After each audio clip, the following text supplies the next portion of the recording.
मुख्यमंत्री देवेंद्र फडणवीस यांच्या वाढदिवसानिमित्त नागपुरात उद्या 26 जुलै रोजी भव्य महाआरोग्य शिबिराचे आयोजन करण्यात आले आहे। या शिबिरात एकाच छताखाली 500हून अधिक तज्ञ डॉक्टर नागरिकांना मोफत आरोग्य सेवा देणार असून 50,000हून अधिक रुग्णांची तपासणी होण्याची अपेक्षा आहे। नागपुरात आयोजित या महाआरोग्य शिबिरात मेडिसिन, त्वचारोग, बालरोग, शल्यचिकित्सा, अस्थिरोग, स्त्रीरोग, प्रसूती, कान नाक घसा, नेत्ररोग, न्यूरोलॉजी, हृदयविकार, पोटविकार अशा विविध विभागांतील 500हून अधिक तज्ञ डॉक्टर सेवा देणार आहेत। आयोजकांच्या माहितीनुसार या महाआरोग्य शिबिरात 50,000पेक्षा अधिक रुग्णांची तपासणी केली जाणार असून मुख्यमंत्री देवेंद्र फडणवीस यांच्या उपस्थितीत या उपक्रमाचा शुभारंभ होणार आहे। नागरिकांनी या मोफत आरोग्य सेवेचा लाभ घ्यावा असे आवाहन आयोजकांनी केले आहे। माननीय देवेंद्रजींचा जन्मदिवस 22 जुलैचा त्यांनी आवाहन केलं की सामाजिक कार्याने माझा जन्मदिवस आपण साजरा करावा आणि त्यानिमित्त भारतीय जनता पार्टी दक्षिण पश्चिम आणि दक्षिण नागपूर अशा संयुक्त तीनही मंडळांनी माननीय पालकमंत्री चंद्रशेखरजी बावनकुळे त्याचप्रमाणे आमचे आमदार मोहनजी मते यांच्या नेतृत्वाखाली हे शिबिर आम्ही आयोजित केलं।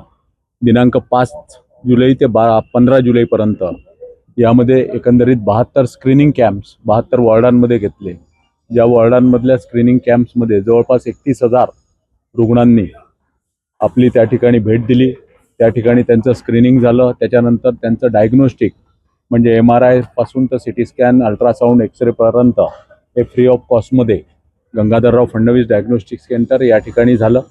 त्यानंतर त्यांना ज्या काय शस्त्रक्रिया सांगितल्या त्या शस्त्रक्रिया देखील सांगितल्या। त्यातल्या 4,500 लोकांना शस्त्रक्रिया सांगितलेल्या आहे त्या निःशुल्क आम्ही करणार आहोत। त्याचप्रमाणे 26 तारखेला म्हणजे उद्या महाआरोग्य शिबिर म्हणजे पुन्हा एक 25,000 पासून तर वरती किती येतील त्या पद्धतीने महाआरोग्य शिबिराचं आयोजन आम्ही या ठिकाणी केलेलं आहे, ज्यामध्ये 500 डॉक्टरांची टीम या ठिकाणी राहणार आहे।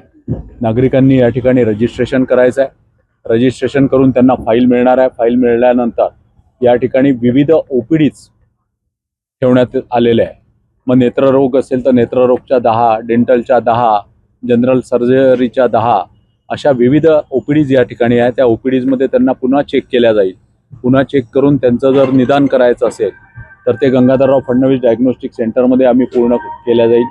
या ठिकाणी ब्लड शुगर असेल, बाकी शुगरच्या टेस्ट असेल, हे HLL लॅबच्या माध्यमातून माननीय मुख्यमंत्री सहायता निधी कक्षाच्या माध्यमातून या ठिकाणी होण्याचं हे देखील निश्चित ठरलेलं आहे। आणि एकदा टेस्ट झाल्यानंतर मग रेफर जे करतील, निदान झाल्यानंतर जे काय रेफर करतील ते रेफर मग शस्त्रक्रियेच्या माध्यमातून आम्ही त्या ठिकाणी करण्याचं निश्चित केलेलं आहे। लोकवाहिनी मीडियासाठी रोशन बोगडे यांची रिपोर्ट, नागपूर।